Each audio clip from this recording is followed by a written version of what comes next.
vacancies. Okay. Hello. My name is Justin Viller from the Committee of 70. We are back for another series, our student candidate interview series for Studio C70 here in Philadelphia and then the surrounding southeastern Pennsylvania region. Today, we're very excited to have the AP government class with Miss Alicia Davis at Constitution High School in Philadelphia. And they will be interviewing Seth Bluestein, the one of the three city commissioners in Philadelphia who essentially run our elections. And so I'm going to turn it over to Ms. Davis and her students at Constitution High School. Commissioner Bluestein, thank you very much for being here, and we're excited to have you. Thanks for having me. Hi, so thank you for joining us. We have our AP government class here. A lot of them, I think everyone who is voting age is registered to vote in this class. And then we also have some students who are hoping to be future voters. So would anyone like to start off with volunteering? Okay, so Yayi, do you remember your question? Okay, give me a moment. I can get your call.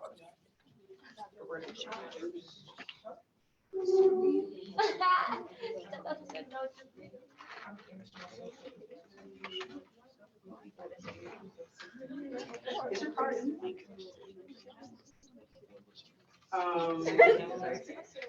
How about we do this? Is there another person who wants to volunteer? Go ahead, Karan. And then we'll. So what was your biggest accomplishment? Our biggest accomplishment. So I guess I'll start by giving you a little bit of background on my time in office before I get to that question. So I am one of the three current city commissioners. I am the newest city commissioner. I just took over last year for my former boss, City Commissioner Al Schmidt, and I was his deputy commissioner for 10 years. So we have a very long history in this office of which we can look back at our accomplishments and think through, what might be the most meaningful. And for me, I think in most people's minds, when they think of the commissioner's office, they really do think about 2020 and managing our election system through that first year of the pandemic stands out to me as our biggest accomplishment, because there's a couple things that we had to deal with. One, it was the beginning of the pandemic. And because of that, we had to move the primary date to June from April. And then we also had to implement no excuse vote by mail at the same time. So voters were very concerned about being able to vote during that primary election. And we made sure that they were able to get ballots, that they were able to return them either by mail or by Dropbox, and that we were able to get their ballots counted as efficiently as possible while we were also managing a staff throughout that COVID environment. So for me, running the elections successfully in 2020, I believe, is our greatest accomplishment.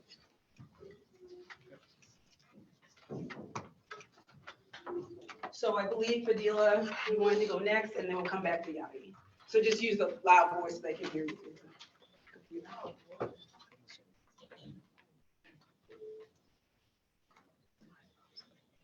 In what way, what drew you to the Republican Party? And what beliefs do you hold that align with the majority of your party? And are there some things that you are not agreeing with that are popular beliefs in your party? Did you hear that? I didn't, sorry. Okay, so we're going to start off with the first question, which is what drew you to register under the Republican Party? And I'm sorry, what's the second part of your question? What beliefs do you hold that align with the majority of your party? And what beliefs do you have that align with the majority of your party? Yeah, it's a good question considering how our office is designed. So the commissioner's office is a bipartisan three-person panel where the majority party, the Democratic Party, traditionally holds 2 seats. And then that third seat is reserved for, a non-member of that majority party. So in this case, for the last 70 years, it's been the Republican Party. I registered as a Republican during college. I actually registered as a Democrat first to vote in the 2007 mayoral election when I was still in high school. So I was your age, a senior in high school, and I registered to vote in that election, which at this point is about 16 years ago. And it was during college that I really switched to become a member of the Republican Party. And I was very focused at the time on international policy and foreign relations. And for me, it made the most sense to join the Republican Party from that perspective. And what was the third question? Are there some things that you are not in agreement with within the party? And as a member of the Republican Party, are there some issues that you're not in agreement with? Yeah, both political parties are pretty big tent parties because of the way our system of government works with a two-party system. I think both parties, there are going to be members that don't agree with every aspect of what other members of their party agree with. So from that perspective, I'm sure anybody can name a number of policy issues that they don't agree with their own party. I would say if you, again, look back at 2020 as an example, Commissioner Schmidt and I were very much involved in the counting of the ballots in the convention center. And, at the time, the former president was saying that the election was being stolen. Obviously, as the person who was managing the election, I definitely disagree with that assertion. Okay. Was that all good? All right. Yeah, you go ahead. Nice loud voice. Okay, so what kind of challenges have you faced so far? Or what's one challenge? As city commissioner. So just to make sure, what is at least one challenge that you face so far as city commissioner? It's an interesting question because I've only been city commissioner for a year. But if we look at our whole time in office, I think the biggest challenge, besides what I've already discussed, being running the elections during the pandemic in 2020, was actually transitioning to a new voting system. So prior to 2019, Philadelphia had voted on the same voting system for nearly 2 decades. And it was a voting machine known as a DRE, or a direct recording electronic voting machine. So voters would go in, they would push the buttons that they wanted to select the voters, and it would record the results on a cartridge electronically. And we transitioned in 2019 to rolling out a new voting system that also has paper ballots. So voters, when they go and make their selection on the voting machine, it prints a ballot. And the voter can look at what that ballot says, make sure it accurately reflects how they voted, and then cast that vote. So educating the populace on the new voting system, implementing the logistics of how to roll out the new technology and the changes that had to be made to our office and to the polling places and to the chain of custody was a really significant challenge that we had to overcome. And I think we had a very successful rollout. And I'm glad that we rolled it out in 2019 rather than waiting until 2020 because of all the other challenges we faced in 2020. This was one that we successfully accomplished ahead of time. All right, go ahead, Samaya. Nice loud voice. What is the best thing you like about your job? Well, let me just turn the light back on. But you heard her? The best thing about our job? Yeah, what's the best thing about your job so far? The best thing about the job is helping people. If that is not the answer from any public servant, then they're in the wrong line of business. The reason we are in office, we're running for office, is to help people. And there's nothing more gratifying than doing that and seeing that come to fruition. And a couple of the examples I give are, again, if you look back at 2020, how grateful people are when you are there to help them cast their vote. Whether that is a firefighter who has a 14-hour shift because they're on overtime and they're not going to be able to make it to their polling place, and you're collecting their ballot to make sure that their vote gets counted. Or an older couple who calls you and is having trouble registering to vote, and you're able to walk them through the process to make sure that they are getting registered. It's moments like that that really help you understand exactly why you're doing this. And that's the best part of the job.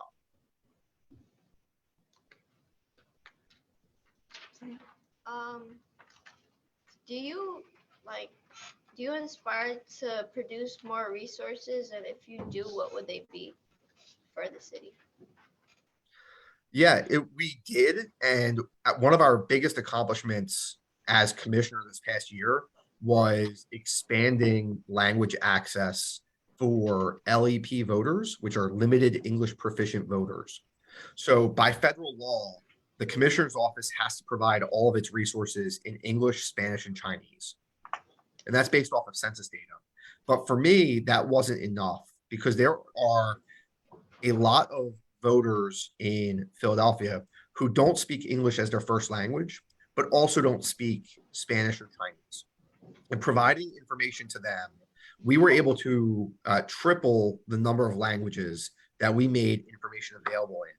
And that was our proposal that we worked with the community on, and we were able to get past this past fall so that we're able to help more voters. So expanding language access has been something that we're really passionate about, and it's something that we're going to continue looking at so we can grow that program even further over the next year. All right. So possibly some languages like Arabic or Amharic. Correct. Yeah. So we used census data and the population of Philadelphia to measure which languages, and it includes Russian, Vietnamese, Khmer, Portuguese, Arabic, and Haitian Creole to start. And then we're also looking to expand it to French and other languages as well. Okay. Yeah, I saw your hand up. I was gonna ask like what languages. Oh, well, you just answered the question then. Yes, go ahead, Christina. So what made you realize your passion for politics? Yeah, so that's a good question. When I was in high school, I was in the biology MG program. So I did research at Fox Chase Cancer Center. And that's where I worked during high school for 3 years. So I would work there in the evenings. During the summer, I would work there all summer doing lab research on cancer research. And during senior year of high school, ultimately, I decided that for me, I enjoyed interacting with people more than I did sitting at the lab bench. And there's just different people are interested in different things. So for me, I switched my focus during senior year and I took AP government and decided that going into college, I wanted to focus on political science. So for undergrad, I went to Penn and I studied political science and history. And while I was at Penn, I started grad school at the Fellows Institute of Government. And the Fellows Institute, where I earned my master's in public administration, has a big focus on local government. So I was able to get experience working on campaigns and local government while in grad school. And that's really where I became interested in this type of work.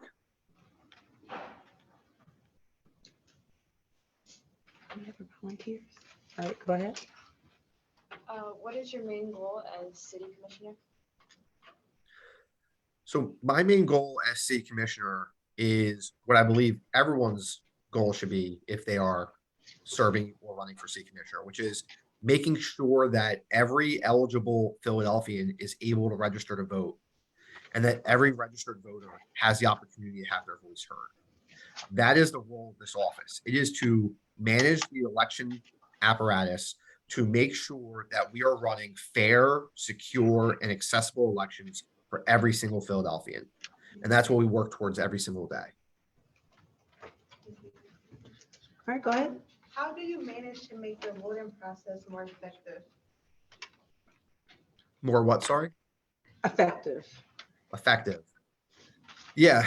So to me, effective means that people are able to actively vote. So effective means that we are improving our training for election board workers, that we are making sure that polling places are open, that voting machines are programmed properly, and that people are able to then have their ballots counted. Especially with the increase in vote by mail, over the last couple of years with the no excuse vote by mail law passing, making sure that we are running the office effectively, using technology to be more efficient so that we are able to get accurate results as quickly as possible is really a key focus for that. All right, go ahead. Are you happy with the progress your office has made in the last few years? Yeah, so it's funny when you are in office for as long as I have been, at first as a deputy commissioner and now as a commissioner, you look back at what things were like before you were here 12 years ago, and you're using that as a baseline. Whereas other people might look at stuff from the past couple of years and then use that as their baseline. So people look at the office from different perspectives. And when they're talking about whether you've made progress or not, they're using different benchmarks. So you're not always talking about the same things. So that's something to think about when you're talking to candidates about the issues. For me, we have made, I believe, tremendous progress in the last 12 years. I mean, we have professionalized the office drastically. We have made voting easier. We have successfully implemented a new voting system, no excuse vote by mail. We helped voters vote during the pandemic, and we're in the process of implementing electronic poll books currently. So there is a lot of work to do. We should always strive to do better, and we should always work to make elections and voting easier and more secure, and just overall help the people of Philadelphia have their voice heard. But if you're looking back and comparing it to where things were before we came into office, I do believe we made tremendous progress. Go ahead. So like just in general, not just in voting. So like, what do you think is the biggest concern or issue within Philadelphia? So just in case, Repeat the question, please. yeah, I'll repeat it. So he's asking, just in general, what do you think is the biggest concern in Philadelphia right now? We know you're not, running for mayor or anything, but, just to know. If you're asking me outside of what our office does in elections, Yeah, just outside of, and you're like, as a politician or, running for political office, just what do you think is the biggest issue that Philly has right now? I think the biggest issue that we have right now is people feeling safe when they're in the city. It's the current rate of crime and making sure that we can put measures in place to reduce that so that we can not only make the current Philadelphians safe in their neighborhoods, but also attract more people to move to the city so that we can grow the number of people we have in Philadelphia. And I guess to piggyback on top of that, since you're saying safety is the biggest issue, is your office seeing any issues with people not feeling safe when they try to go out to vote? Yeah, we do see that sometimes depending on the polling place. So when we are placing where a polling place is, we have an opportunity for voters to communicate with our office to provide us feedback on that selection. And sometimes you'll hear, well, we don't want a polling place in that location because it's crossing this major street and we don't feel safe going to that side of the street, or the lighting outside of polling places. And, in November in particular, it will get dark before the polls close. So, making sure that there's proper lighting so people feel safe when they're going to their polling place. The good news is because we have the vote by mail option now, voters who don't feel safe do have an option to vote from home, so that at least we have that opportunity. What is your main focus as commissioner? So just asking main focus. So any additional focuses as commissioner that you haven't mentioned so far?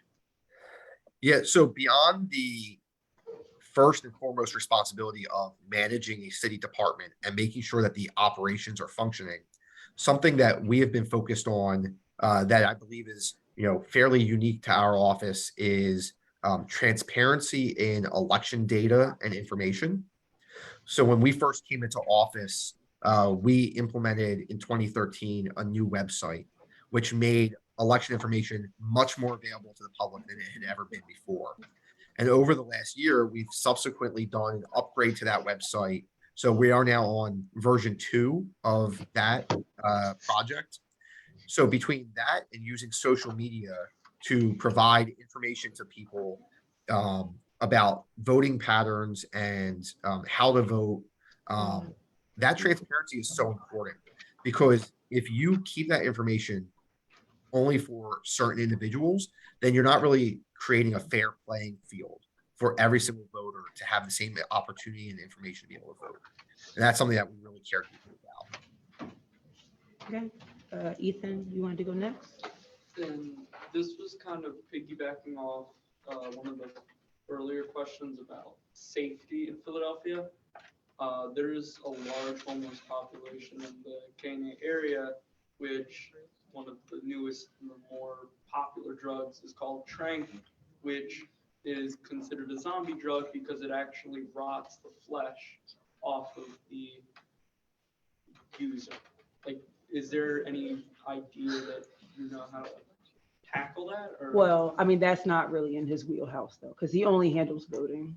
But you can save that for, we have mayoral candidates. You can ask that, save that question for a mayoral candidate. But yeah, he won't be able to help us on that one.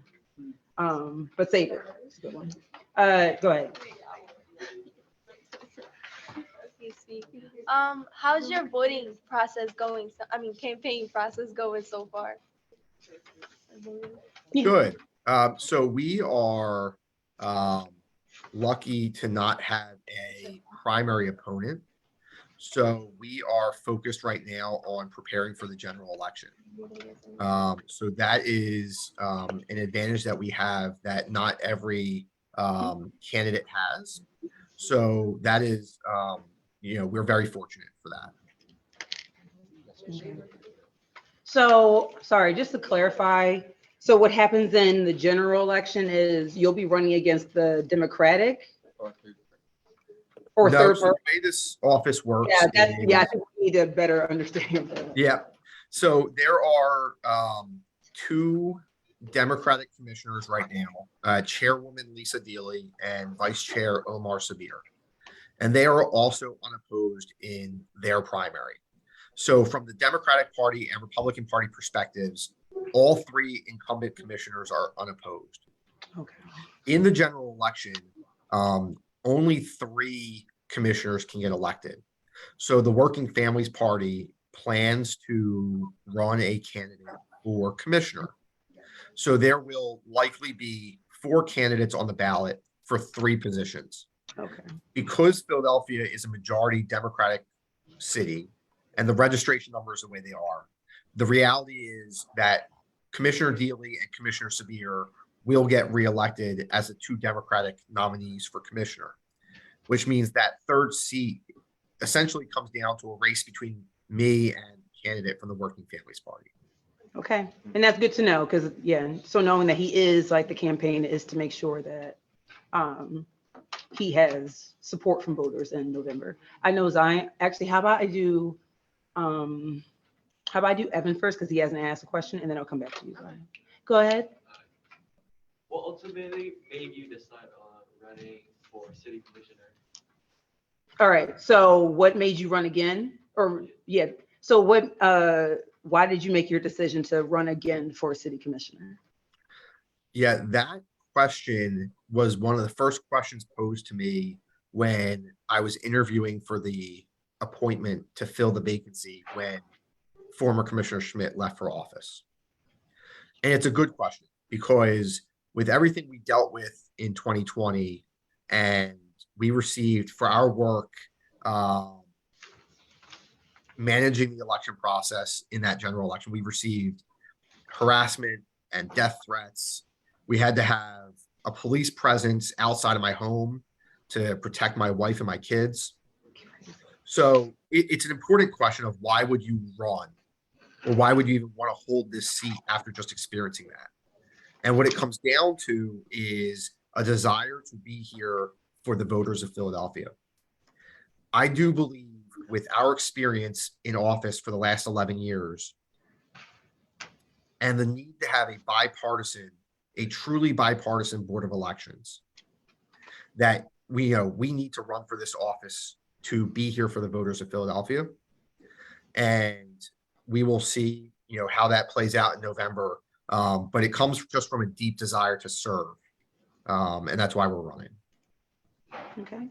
So looks like Evan's question covers what Zion was asking. So that's wonderful.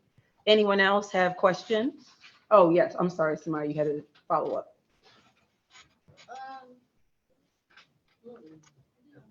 What was the craziest thing that you witnessed at your job? Okay, so craziest experience that you've witnessed so far as commissioner? It has to be all of the protests and crowds outside of the convention center in 2020. There were, we are in the convention center working without exaggeration. I woke up Tuesday morning for election day at 4 a.m. I didn't go back to sleep until Friday evening. And we would be on the floor of the convention center and we would have shifts of employees, temporary employees coming every 8 hours. And I'd still be there in the same spot, managing the process, counting ballots. And having that experience and then seeing all the crowds outside, protesting and counter protesting the work that we were doing. It has to be the craziest thing that we will ever see in election management. Oh, wonderful. Go ahead. Who were the people you looked up to while growing up in Philly, that got you into being a commissioner?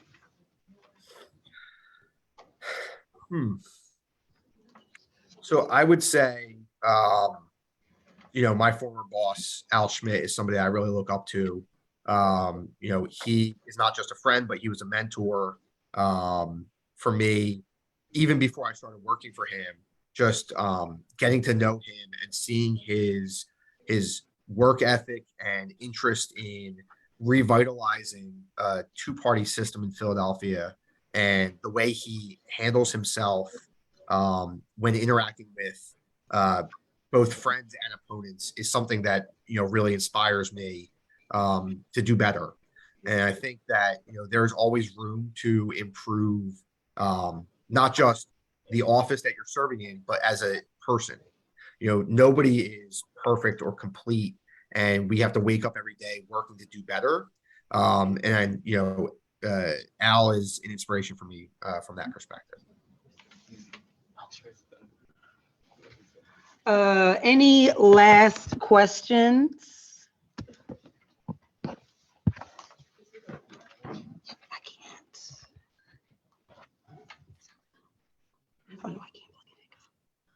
No more questions? All right. Well, thank you so much Thank you. for taking the time to speak with us. Even I learned some new things. So, Anytime. yeah. All right. Thank you very much, Ms. Davis and Commissioner Bluestein. We really appreciate it. And we will be back for more of these with other classes that Ms. Davis is doing as well. So until next time, see y'all later. Right. And again, May 16th primary voter registration deadline is May 1st. So thanks all. Thank you. Mhm. Oh, no, give those back so I can make sure.